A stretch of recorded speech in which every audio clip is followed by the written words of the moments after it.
Pendakian kali ini, kita sewa mobil dari titik kumpul sampai base camp. Di tengah perjalanan, kita putuskan untuk berhenti di rest area, karena ada yang ingin ke toilet, makan, atau sekedar merokok, ngopi.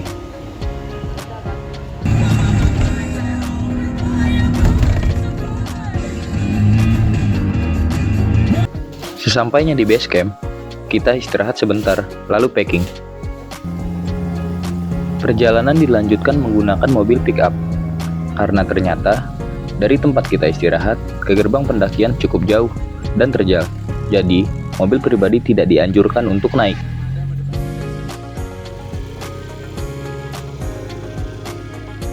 Sebelum pendakian, kita harus cek kesehatan terlebih dahulu.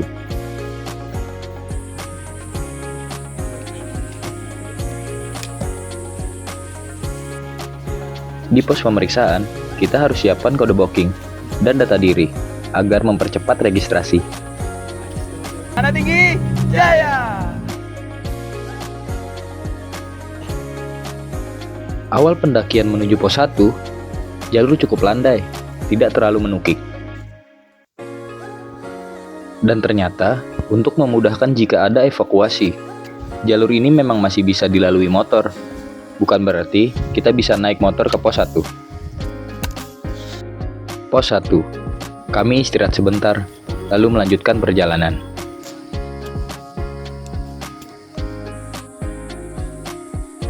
Perjalanan dari pos 1 menuju pos 2, trek sudah mulai berakar, tetapi tidak terlalu menukik. Di jalur pendakian kali ini, tidak terlalu ramai, mungkin karena kita memulai perjalanan di pagi hari. Pos 2, kami mulai lelah. Sebatang rokok adalah asupan yang pas agar mood kembali dan tetap semangat.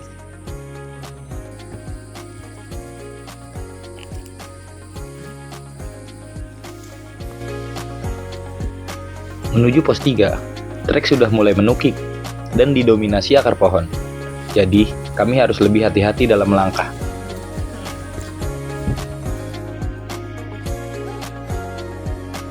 Di pertengahan jalan, kami sempat beristirahat sejenak. Rekam lagi. Rekam lagi. Highlight. Kami melanjutkan dengan langkah perlahan. Pos 3, karena waktu menunjukkan pukul 12 siang lebih, kami memutuskan untuk istirahat total. Kan emang tuh udah. Udah. Ya udah. Meledak udah. Pernah masak pulau perak aja. Enggak, gue banner kebakar sama pita. Cuma udah doang. Udah, meledak udah.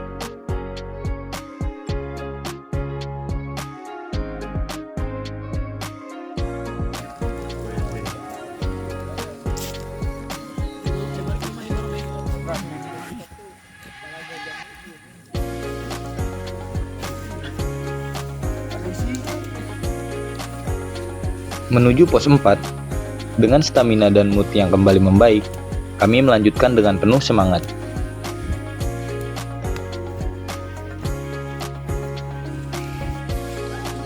Yuk.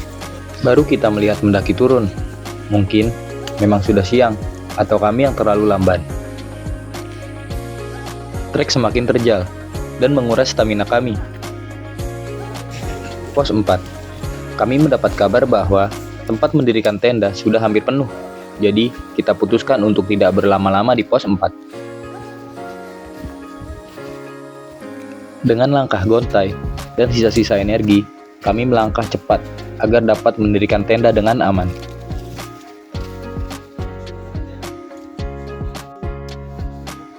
Setelah lama berjalan, kami melihat ada tenda berdiri, dan ternyata ini pos 5 bayangan. Bukan kami tidak ingin melanjutkan ke pos 5, tapi dari kabar pendaki yang turun, di sana sudah tidak ada tempat. Jadi, kita putuskan untuk mendirikan tenda di sini. Menurut kita, selera.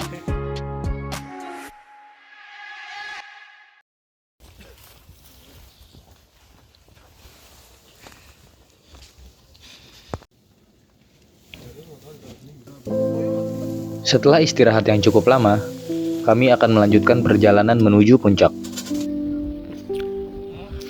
Setelah semua siap, kami mulai berjalan. Oh, dia naik dikit doang ya?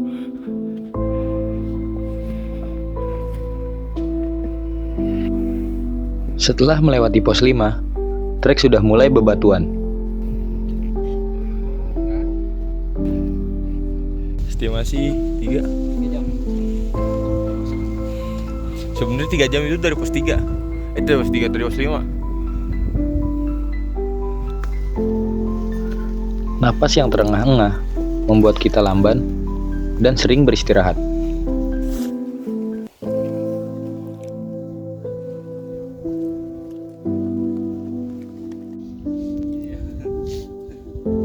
Sesekali kita melihat ke belakang.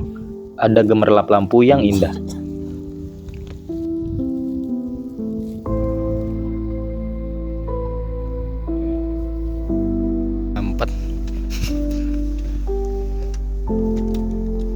Malam yang gelap, dengan trek yang terjal, selangkah demi selangkah kita berjalan.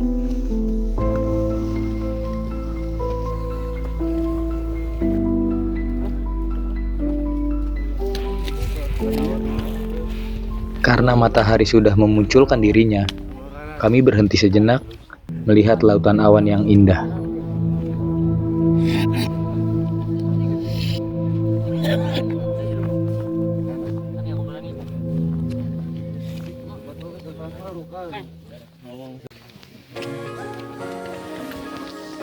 Kami melanjutkan perjalanan dengan penuh semangat, karena dari peta hanya 30 menit lagi.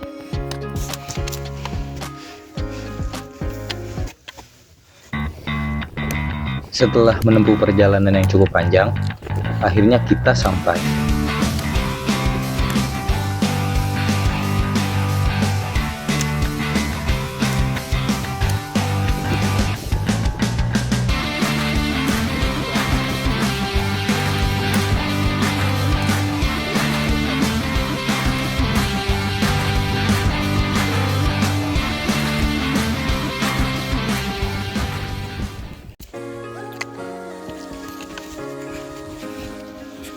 Setelah berselebrasi di puncak, kami melanjutkan perjalanan ke Goa Walet, sebab di sana ada sumber air bersih.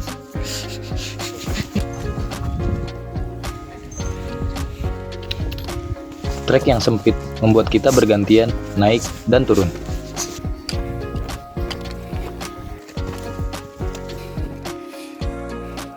Yuk.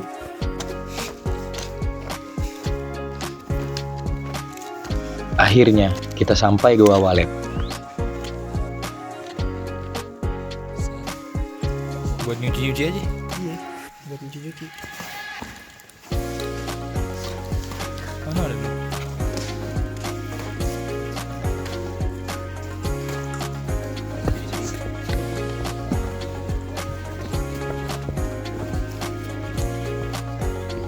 Pendakian kali ini, kami sangat bersyukur karena cuaca yang cerah dan tidak ada kendala sama sekali.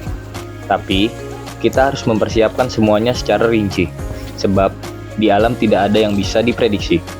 Jangan lupa bawa sampahmu kembali.